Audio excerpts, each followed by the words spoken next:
Go online and look up, for example, the Barna Group. It's an organization that specializes in religious research, especially research among conservative Christians. You'll read things like this, quote, "Born-again Christians just as likely to divorce as are non-Christians," unquote. Same kind of statistics show up in Ron Sider's book, The Scandal of the Evangelical Conscience, Why Are Christians Living Just Like the Rest of the World, published 2 years ago. Shows up again in Mark Regnerus's new book this year, Forbidden Fruit, Sex and Religion in the Lives of American Teenagers, Oxford University Press, 2007. What I'm picking up on from the Barna Group home is the phrase born again. The Barna Group in this particular case is reporting their research, and they report again, quote, "Born again Christians just as likely to divorce as are non-Christians." Sider doesn't use the term born again, but uses the term evangelical, and says this, quote, "Only 9% of evangelicals tithe. Of 12,000 teenagers who took the pledge to wait for marriage, 80% had sex outside marriage in the next 7 years. 26% of traditional evangelicals do not think premarital sex is wrong. White evangelicals are more likely than Catholics and mainline Protestants to object to having black neighbors," close quote. In other words, the evangelical church as a whole in America is apparently not very unlike the world. Goes to church on Sunday and has a veneer of religion, but its religion is basically an add-on to the same old way of life that the world lives, not a radically transforming power. Now, I want to say loud and clear, when the Barna Group uses the term born again to describe American churchgoers whose lives are indistinguishable from the world,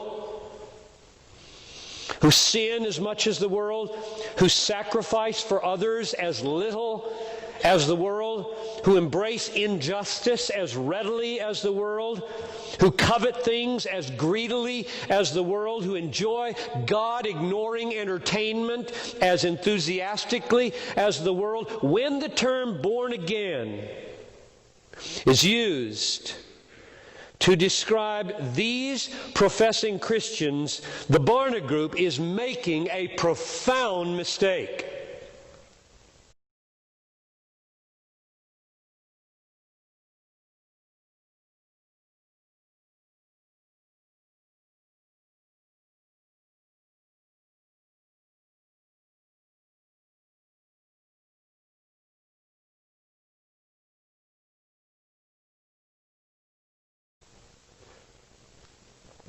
It is using a biblical term, born again, in a way that would make it unrecognizable by Jesus Christ and the writers of the New Testament.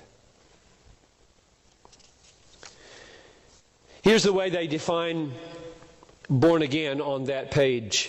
Born again Christians were defined in these surveys as people who said they have made a personal commitment to Jesus Christ that is still important in their life today, and who also indicated they believe that when they die they will go to heaven because they have confessed their sins and had accepted Jesus as their Savior. Respondents were not asked to describe themselves as born again. Being classified as born again is not dependent on church or denominational affiliation or involvement. Close quote. In other words, In this research, the term born again refers to people who say things on the telephone. They say, I have a personal commitment to Jesus Christ. It is important to me. They say, I believe that I will go to heaven when I die. I have confessed my sins and accepted Jesus Christ as my Savior. And then the Barna Group takes their word for it, ascribes to them the infinitely important reality of the new birth, and then blasphemes that precious biblical reality by saying regenerate hearts have no more victory over sin than unregenerate hearts. That's blasphemy.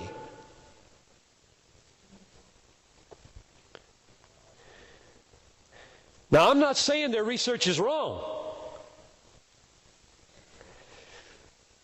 It appears to be appallingly right. I'm not saying that the church is not as worldly as they say it is. I'm simply saying that the writers of the New Testament think in exactly the opposite direction from the Barna Group. Instead of moving from profession of faith to the label born again, to observed worldliness of these so-called born-again people, to the conclusion that the new birth does not radically change people, the New Testament turns it entirely around. The New Testament moves the other direction. It moves from the absolute certainty that the new birth radically changes people